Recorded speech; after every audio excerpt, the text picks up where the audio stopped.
Bax mənim özüm, kişinin sözü bir olar. Bircə dəfə deyirəm ki, mənə çay gətir.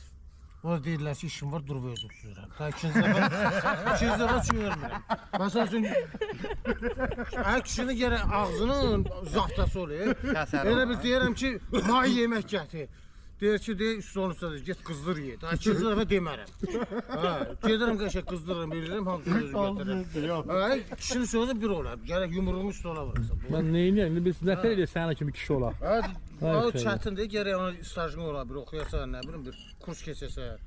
Elə belə şey deyir, bu. Bir kəlmədir, hə, yox. Allah sağ, ömür və can sağlığı versin.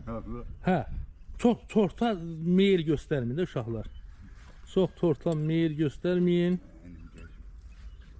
Arif, əlini dəyişsən? Niyə sən dəyişib? Yox, şalvar çıxarırım. Qardaş, Allah... Hə, şalvarsız getmə, pis bahallar. Evimiz sağ salamat.